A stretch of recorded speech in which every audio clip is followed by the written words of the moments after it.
Hey everyone, I wanted to film a video talking about my labor and delivery experience. So I went into labor February 11th is when I had my baby. So I'm not gonna lie, I took the midwife's brew. A lot of people said don't take it. You know, I did my research and I went off of what I believed. Now, I'm not telling anybody to take it because I know there are risks to it. So that is my disclaimer right there. Like, I am not telling you, I'm just telling you my story. So you do with it as you will, but I did not tell you to take it, okay? So I took the midwife's brew around like 10 o'clock February 10th. So I took it, it was 10 o'clock. I just sitted and waited in my room, in my bed, exercise ball. I'm gonna put on the screen what it looks like. And I just sat on it and bounced on it or whatever. So around 11 is when I felt my first contraction, so I started timing them. So 11 was the first big one, and then from that on, I just kept timing them.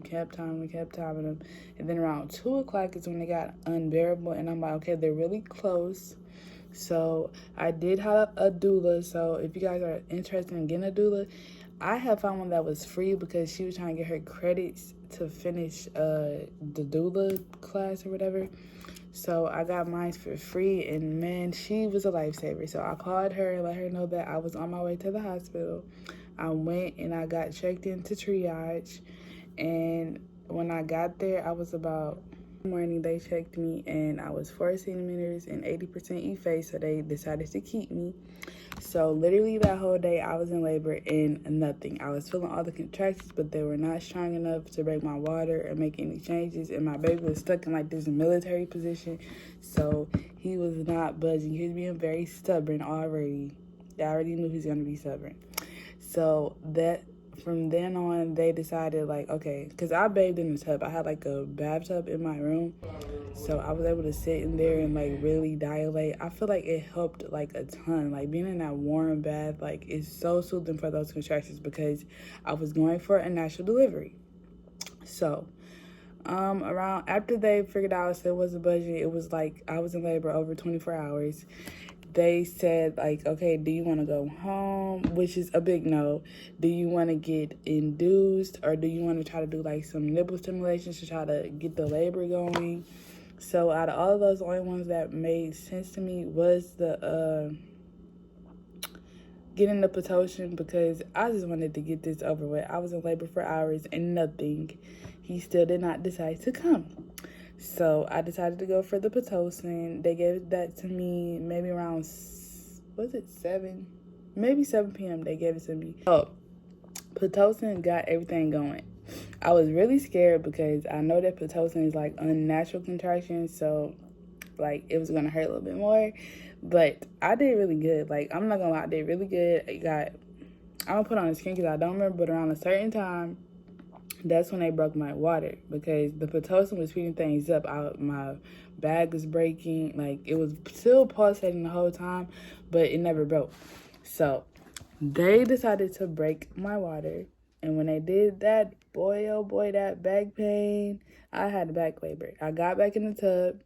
After they broke my water, I felt it like literally maybe 10 minutes later, 5 minutes later. And it was ultimate pain. And I still did not have no drugs, no type of drugs. All I did was hold a comb, sit in that tub. And holding a comb is good because it helps distract your mind from the pain. So I held that comb, gripped it really hard. That was not doing nothing for me. I had my doula. She was talking to me, trying to distract me, had me breathing. Once that water broke, oh boy, too much pain. So after the water broke, that's when literally they told me like I can get in the tub, but I couldn't have the baby in the tub. So they said when you feel like this big urge to push, to let them know. So I didn't know, like, it just felt weird. So I'm just like, you know what? I can't do the holding the comb no more. Like, I can't sit in this tub no more. So they went and they was like, okay, get on the bed because we about to check you. So lo and behold, when they checked me, I got my water broke around like 7, around 9:40, like I was 10 centimeters. So no, I got my water broke around like 8. I'm gonna put on the screen. I can't remember off the top of my head. I had that baby 3 months ago. So they broke my water, and I was sitting on the bed. she told me to get on all fours because I was having like really bad labor pains, like back labor pains. I'm like, give me epidural. I can't do this. They're like, girl, you are almost there. Like, my dude was like, girl, you almost there. Like, you're about to have this baby. So I got on my hands and knees and they checked me. I was already 10 centimeters. Like, I'm like, what? So kids you not, like, I'm pushing. Like, they said just push. Like, it was really quick. They're like, just push. So I pushed.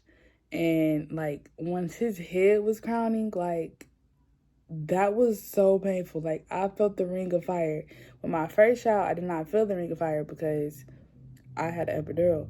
But I felt that ring of fire when his head was coming out. I was crowning. Oh, my God, it hurt. I'm just like, it burns, it burns, it burns.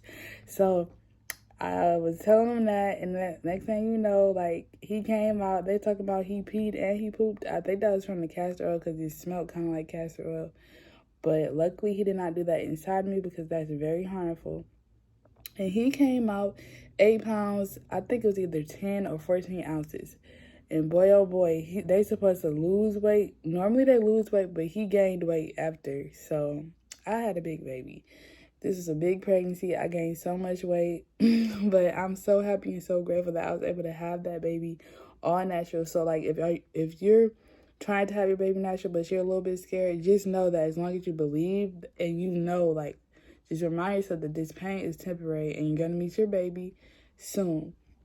I did that. He was so big and he's just a wonder. He had a head full of hair. Like, I'm just so in love. I love my baby so much. So, yeah. That was my labor delivery story.